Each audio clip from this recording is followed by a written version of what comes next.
Hello नमस्कार दोस्तों, स्वागत है आप सभी का सत्या एक्सीलेंट यूट्यूब चैनल पे। इस वीडियो के माध्यम से आपको जानकारी देने वाले हैं आईटीआई सेकेंड ईयर का टॉप क्वेश्चन, जो कि आपका सिंगल फेज इंडक्शन मोटर से ज़्यादा क्वेश्चन पूछे जाते हैं। तो चलिए आज का क्वेश्चन शुरू करते हैं। जितने भी आईटीआई के छात्र होंगे सभी लोग बताइएगा इनमें से कितने क्वेश्चन आपको पहले से आ रहे थे और आपने कितना का क्वेश्चन का आंसर आपको नहीं आ रहे थे। सभी लोग कमेंट पे जरूर बताइएगा। तो चलिए आज का क्वेश्चन शुरू करते हैं। क्वेश्चन नंबर 1 से कह रहा है क्वेश्चन में कि जब वाइंडिंग स्टेटर कोर के संपर्क में आती है तो यह अवस्था कहलाता है। तो इस अवस्था को हम बोलते हैं अर्थ। क्या बोला जाता है? अर्थ बोला जाता है, जो कि ऑप्शन में आपका सी दिया गया है। तो क्वेश्चन के अनुसार आपका सी ऑप्शन करेक्ट आंसर हो जाएगा। आगे बढ़ते हैं क्वेश्चन नंबर 2 पे। क्वेश्चन में कहा जा रहा है कि एक सिंगल फेज इंडक्शन मोटर में कितनी वाइंडिंग होती है। सिंगल फेज इंडक्शन मोटर में वाइंडिंग की जो संख्या होती है आपकी 2 होती है। तो बी ऑप्शन आपका करेक्ट आंसर हो जाता है। क्वेश्चन नंबर 3 पे आते हैं, जिसमें क्वेश्चन में कहा जा रहा है कि कौन सी सिंगल फेज मोटर अधिकतम स्टार्टिंग टार्क उत्पन्न करती है। यूनिवर्सल मोटर या सैडेड पोल मोटर या कैपेसिटर मोटर या रिपल्सन मोटर। तो ये आपका जो सही हो जाता है option number D, repulsion motor. मतलब कि सिंगल फेज जो मोटर होती है वो आपका अधिकतम स्टार्टिंग के समय जो टार्क उत्पन्न करते वो आपका रिपल्सन मोटर होता है। तो हम डी ऑप्शन करेक्ट आंसर मारेंगे। क्वेश्चन नंबर 4 पे आते हैं, जिसमें क्वेश्चन में पूछा जा रहा है कि कैपेसिटर स्टार्ट इंडक्शन मोटर में आमतौर पर पावर फैक्टर होता है 0.8 लैगिंग या 0.8 लीडिंग या 0.6 लीडिंग या डी ऑप्शन देंगे यूनिटी। तो ये आपका क्वेश्चन के अनुसार सही हो जाता है ऑप्शन नंबर ए, लैगिंग। ये ऑप्शन हम क्वेश्चन के अनुसार करेक्ट आंसर मारेंगे। अगले क्वेश्चन पे आते हैं, क्वेश्चन नंबर 5 पे, जिसमें क्वेश्चन में पूछा जा रहा है कि हेयर ड्रायर में किस प्रकार की मोटर होती है। कैपेसिटर रन मोटर या कैपेसिटर स्टार्ट मोटर या सैडेड पोल मोटर या रिपल्सन मोटर। तो हेयर ड्रायर की बात कर रहे हैं तो इसमें जो मोटर प्रयोग की जाती है वो छोटी मोटर होती है, जो कि सैडेड पोल मोटर होती है। और अधिकतर आपने देखा होगा जितने भी छोटी मशीनें होती है उसमें आपका सैडेड पोल मोटर का प्रयोग किया जाता है। कहीं कहीं आपको यूनिवर्सल मोटर भी देखने को मिल जाता है। तो हम सी ऑप्शन क्वेश्चन के अनुसार करेक्ट आंसर मारेंगे।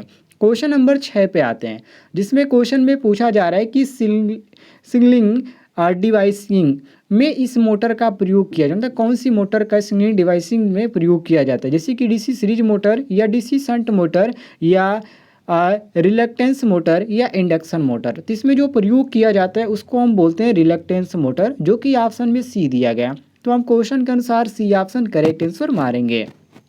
अगले क्वेश्चन पे आते हैं, क्वेश्चन नंबर 7 पे, जिसमें क्वेश्चन में कहा जा रहा है कि इनमें में किस मोटर में सबसे अधिक स्टार्टिंग टार्क का होता है, जैसे कि universal motor, shaded pole motor या कैपेसिटर स्टार्ट मोटर या हिस्टैरिसीस मोटर। इसमें आपका सही हो जाता है option number C, capacitor start motor में सबसे अधिक, ठीक है, स्टार्टिंग के समय इसमें टार्क की ज़रूरत पड़ती है। तो हम सी ऑप्शन करेक्ट आंसर मारेंगे। आइए क्वेश्चन नंबर 8 पे आते हैं। इसमें क्वेश्चन में पूछा जा रहा है कि यदि मोटर की गति 5000 आरपीएम चाहिए तो कौन सी मोटर चुनी जाएगी। कैपेसिटर स्टार्ट मोटर या यूनिवर्सल मोटर या सैडेड पोल मोटर या हिस्टैरिसीस मोटर। तो देखिए 5000 आरपीएम की बात करें तो 5000 आरपीएम के लिए इसमें हम जो चुनेंगे वो यूनिवर्सल मोटर चुनेंगे। यूनिवर्सल मोटर हमारा बी ऑप्शन करेक्ट आंसर हो जाता है। अगले क्वेश्चन पे आते हैं, क्वेश्चन नंबर 9 पे, जिसमें क्वेश्चन में पूछा जा रहा है कि छत में पंखे आमतौर पर यह सीलिंग फेज मोटर प्रयोग की जाती है। स्लिप फेज मोटर या कैपेसिटर स्टार्ट मोटर या वैक्यूम स्टार्ट व रन मोटर या परमानेंट कैपेसिटर मोटर। इसमें जो प्रयोग की जाती है छत के पंखे की बात कर रहा है, वो भी आमतौर पर सीलिंग फैन के लिए, ठीक है। तो देखिए इसमें जो आपका सही हो जाता है option number D, permanent capacitor motor. तो ये आपका डी ऑप्शन करेक्ट आंसर हो जाता है। चलिए आगे बढ़ते हैं क्वेश्चन नंबर 10 पे, जिसमें क्वेश्चन में पूछा जा रहा है कि वैक्यूम क्लीनर के लिए कौन सी मीटर प्रयोग की जाती है। यूनिवर्सल मोटर या रिलक्टेंस मोटर या स्लिप फेज मोटर या सिंक्रोनस मोटर। तो इसमें आपका कौन सा ऑप्शन सही हो जाता है, तो ऑप्शन नंबर ए करेक्ट हो जाता है, यूनिवर्सल मोटर। ए ऑप्शन आप करेक्ट मारेंगे।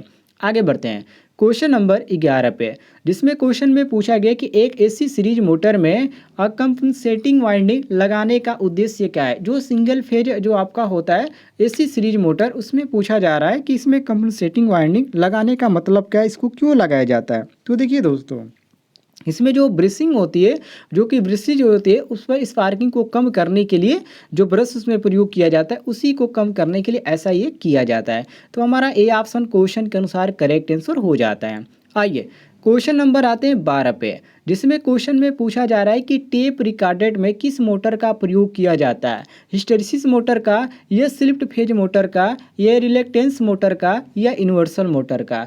तो टेप रिकॉर्डर में जिस मोटर का प्रयोग किया जाता है उसको हम बोलते हैं हिस्टैरिसीस मोटर, जो कि ऑप्शन में आपका ए दिया गया है। तो हमारा ए ऑप्शन क्वेश्चन के अनुसार करेक्ट आंसर हो जाता है।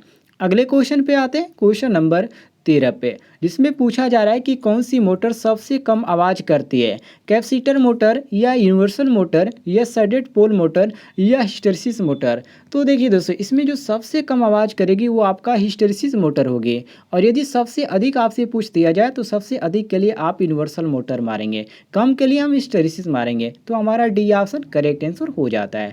क्वेश्चन नंबर 14 पे आते हैं, जिसमें क्वेश्चन में पूछा जा रहा है कि किस मोटर के रोटर पर वाइंडिंग नहीं होती है। मोस्ट इंपॉर्टेंट है, जैसे कि हिस्टैरिसीस मोटर या रिपल्सन मोटर या रिलक्टेंस मोटर या यूनिवर्सल मोटर। तो इसमें किस पर वाइंडिंग नहीं होती है, तो आपका जो वाइंडिंग नहीं होता है वो हिस्टैरिसीस मोटर पर वाइंडिंग नहीं होता है। तो हम क्वेश्चन के अनुसार option number A correct answer मारेंगे।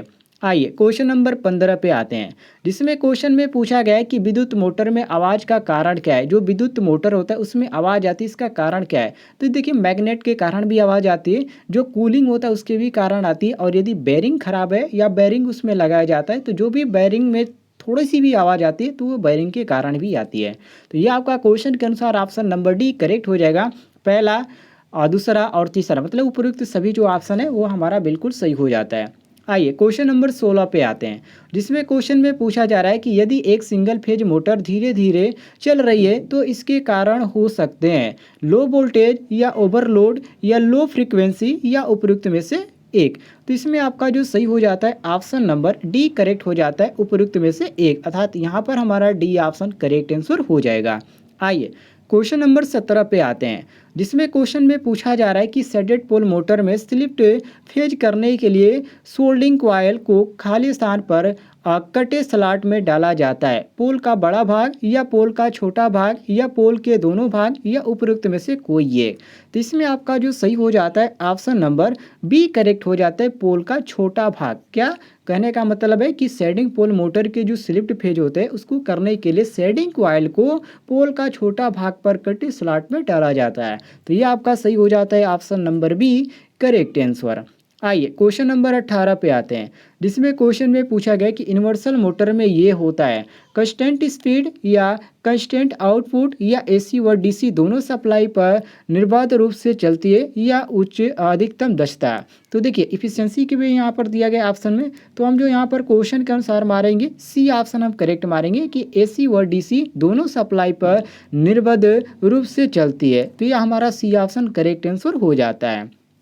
आइए क्वेश्चन नंबर हम आते हैं 19 पे, जिसमें क्वेश्चन में पूछा गया है कि रिपल्सन मोटर में इन्हें लगाया होता है, मतलब कि इसमें रिपल्सन जो मोटर होता है इसमें से कौन चीज़ लगी होती है, स्लिप रिंग या सेंट्रीफ्यूगल स्विच या कम्यूटेटर व ब्रशीज या यहाँ पर दिया गया उपयुक्त सभी। तो देखिए रिपल्सन मोटर की बात करें तो रिपल्सन मोटर में कम्यूटेटर जो आपका होता है, कम्यूटेटर और जो ब्रशीज होते हैं यही लगाया जाता है। अदर इसमें कोई सेंट्रीफ्यूगल फ्यूज का यूज नहीं किया जाता है और न ही इसमें स्लिप रिंग का यूज किया जाता है। तो इसमें जो आपका सही हो जाता है option number C correct answer हो जाता है क्वेश्चन के अनुसार।